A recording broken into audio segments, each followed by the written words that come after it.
안녕하세요. 아이들이 어려워하는 수학, 별표 치는 수학만 쏙쏙 골라서 풀어주는 별표 타파 별타쌤 박지영입니다. 자, 여기 이제 보시면요. 3학년 1학기 수학 교과서 분석 오늘부터 시작해 보도록 하겠습니다. 뭐 교과서에 대한 중요성은 제가 뭐 강조 안 드려도 너무 잘 아실 거라고 생각하고요. 본격적인 내용으로 들어가 볼게요. 자, 3학년 수학 어렵다 이야기 많이 하세요. 그죠? 3학년부터 너무 어려워지더라고요. 이야기 하시는데 그 이유가 뭔지 먼저 말씀을 드릴게요. 초등학교 수학은 수와 연산, 도형, 측정, 그리고 확률과 통계, 규칙성 이렇게 5가지 대영역으로 구성되어 있어요. 그런데 여기 3학년 1학기 단원을 보시면요.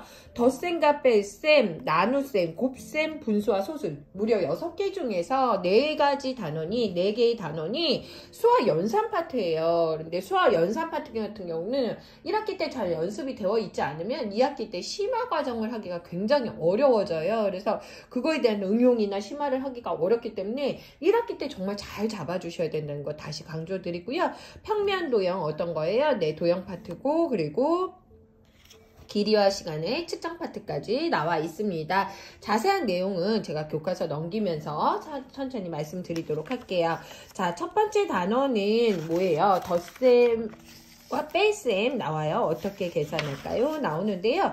덧셈을 해볼까요? 1, 2, 3 그리고 뺄셈을 해볼까요? 1, 2, 3이 나오는데요. 이제 분석을 해보면 덧셈을 해볼까요? 여기에는 받아 올림이 없는 세 자릿수 더하기 세 자릿수예요. 그래서 이거 같은 경우는 이제는 받아 올림이 없기 때문에 각 자릿수를 좀 잘 맞춰서 쓰는 부분을 좀 연습을 시켜주셔야 되고 이 숫자랑 문제의 숫자랑 얘의 숫자를 바로 밑에다 써주고 크기도 좀 맞춰주는 훈련을 여기에서는 시켜주셔야 돼요. 덧셈을 해볼까요? 1번은 좀 부담 없이 할 수 있는 단원이기 때문에 자리수 맞춰주는 거, 글씨 크기 맞춰주는 거 같이 이야기해 주시면 좋을 것 같고요. 자, 덧셈을 해볼까요? 2에서는요, 받아 올림이 한 번 나와요. 여기 보시면 이렇게 나왔죠? 그래서 1의 자리수끼리 합이 10이거나 10을 넘으면 10의 자리로 1을 받아 올림한다. 이런 개념만 조금 알아주시면 좋을 것 같아요. 그리고 여기에서 나온 것 중에 하나가 뭐냐면 어림하여 계산한 값을 비교한다 라고 했어요. 어림이 뭐냐면요. 몇백 몇십으로 되도록 어림을 해라 뭐 이런 부분도 있고 몇백으로 어림을 해라 이렇게 하는 것도 있는데 여기서 나오는 부분은 대부분 몇백 몇십이에요.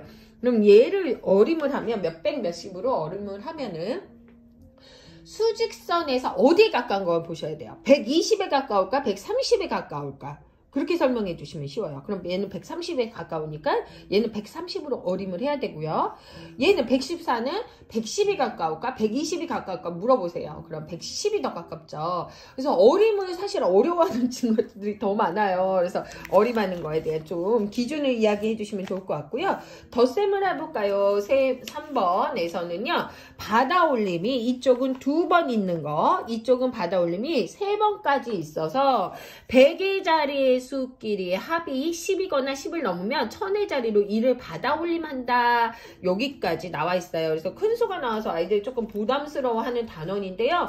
와, 진짜 이렇게 3학년 때 1000의 자리수 나오는데 3번 받아 올림이 3번이 있는데도 넌 굉장히 잘했다. 잘한다. 이렇게 좀 칭찬을 주셔서 큰 수에 대한 부담감을 좀 낮춰주시면 좋을 것 같습니다. 자, 그 다음 뺄셈을 해볼까요? 그랬어요. 자, 뺄셈을 해봤는데 여기서 또 이제 예상되시겠죠? 1번은 받아내림이 없는 세 자릿수 빼기 세 자릿수. 받아내림이 아예 없죠. 그래서 여기서는 어떤 걸 연습하셔라? 네, 각 자릿수에 맞게 쓰는 거, 그리고 글씨 크기를 좀 맞춰주는 거, 그거에 대해서 이야기를 좀 해주시면 좋을 것 같고요. 뺄셈을 해볼까요? 2번이면요. 받아내림이 한 번 있는 거예요. 받아내림이 한 번 있는 세 자릿수 빼기 세 자릿수예요. 그래서 받아내림이 한 번 있을 때 그 부분을 공부를 하게 되고요.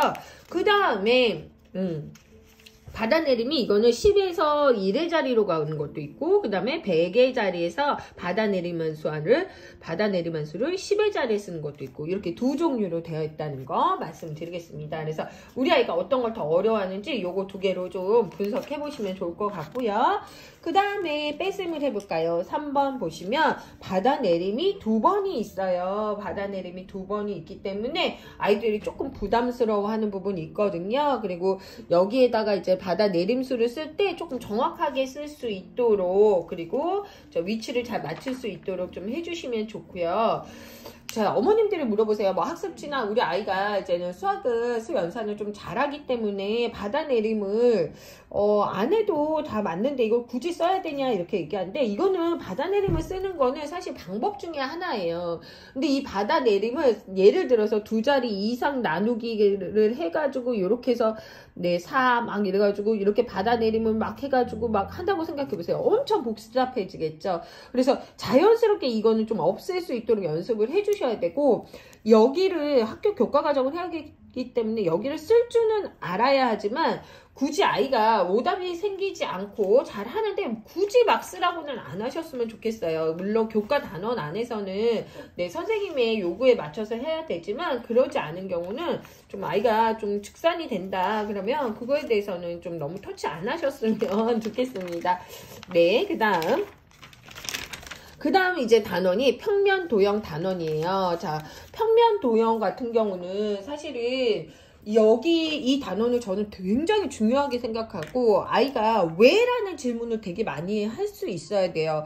얘는 왜 직선이라고 부르고, 얘는 왜 선분이라고 부르고, 얘는 왜 반직선이라고 부르고, 각은 무엇이고 직각은 무엇인지를 좀 아이가 개념을 술술술술 이야기할 수 있게 해주셔야 돼요.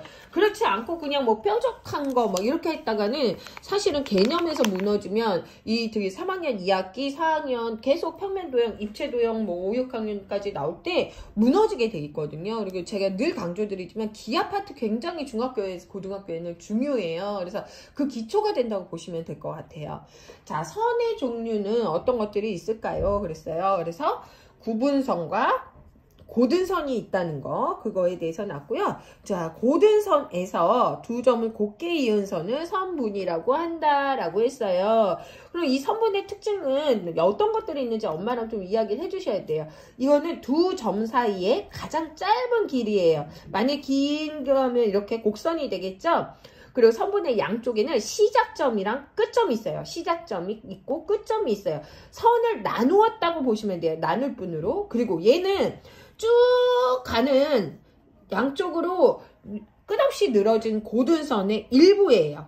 즉 직선의 일부다라고 보시면 돼요. 이거 조금 어려운 개념이에요.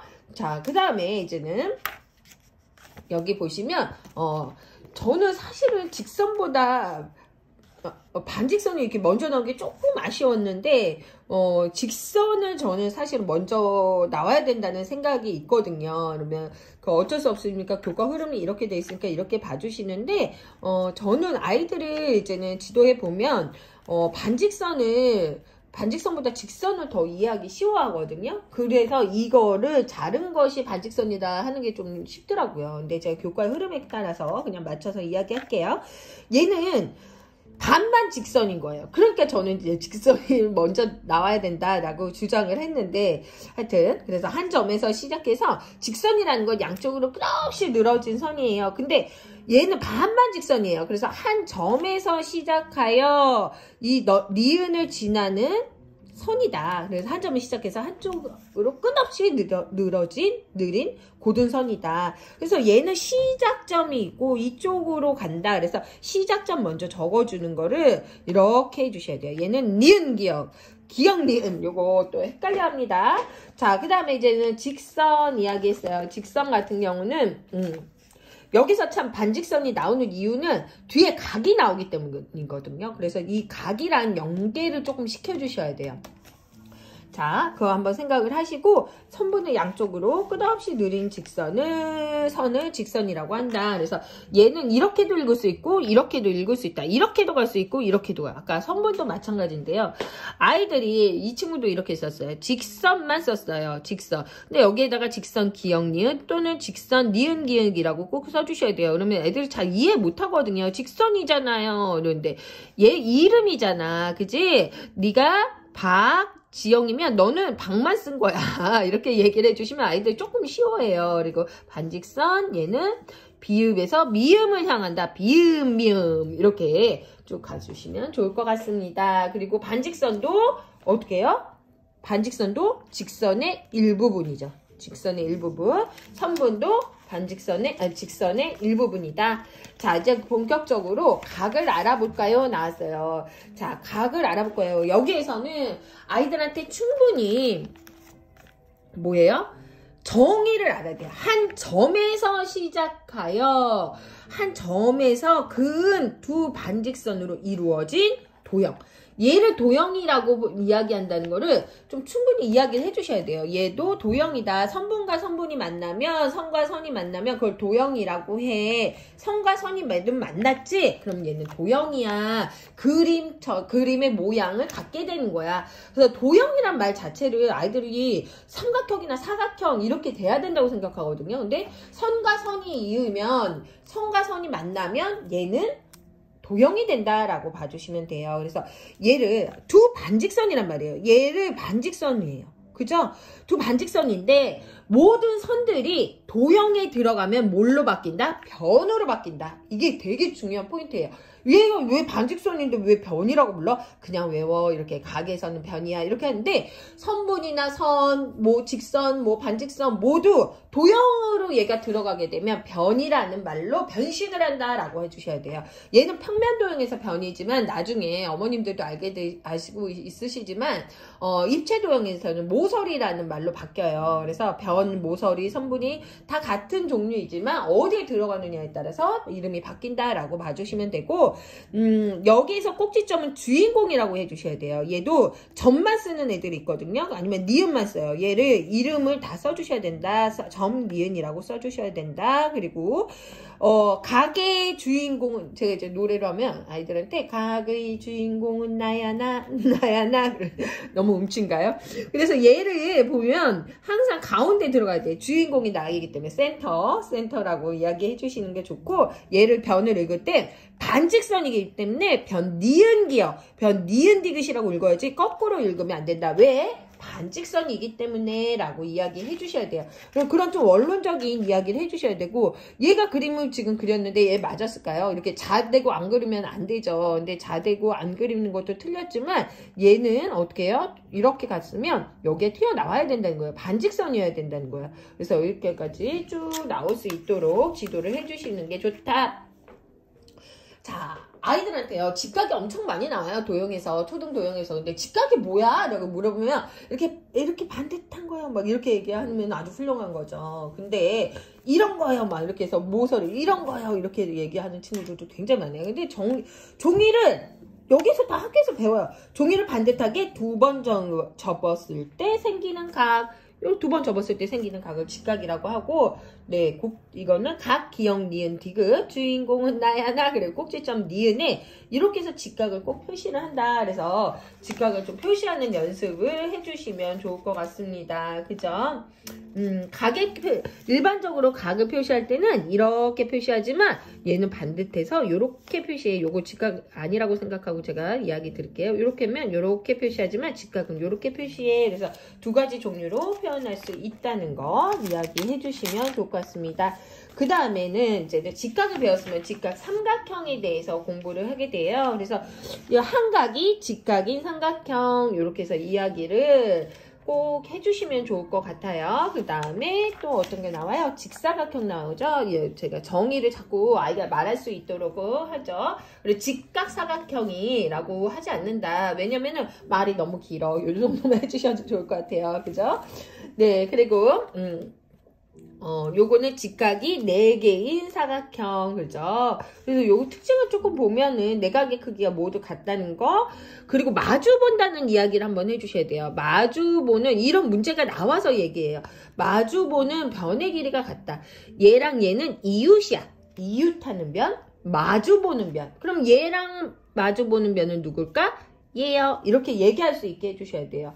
그래서 마주보는 변의 길이가 같은 것도 조금 엄마랑 같이 이야기해 주시면 조금 도움이 됩니다. 그래서 그 마주보는 변의 길이가 같다는 거를 여기에서 조금 이야기를 해주고 있어요. 그래서 요거 이야기해 주시면 되고, 요거는 내 변의 길이가 같고 내 각이 모두 직각이면 이거는 가장 반듯한 사각형, 발을정, 정사각형이야 라고 얘기해 주시면 좋을 것 같아요. 그리고 아이들이 좀 어려워하는 개념 중에 하나가 정사각형은 직사각형이라고 할 수 있어? 없어? 이렇게 물어봐요. 그렇죠. 정사각형은 내각이 모두 직각이므로 직사각형이라고 할 수 있어요. 그런데 직사각형은 정사각형이라고 할 수 있나요? 없어요. 왜요? 네 변의 길이가 모두 같지 않으므로 정사각형이라고 할 수 없다까지 마무리했습니다. 자, 이런 개념까지 알면요, 아이들이 어려워하지 않을 것 같고 개념을 조금 입으로 자꾸 이야기하게 해주시면 좋겠습니다. 다음 시간에 3단원, 4단원에서 만나 뵙겠습니다.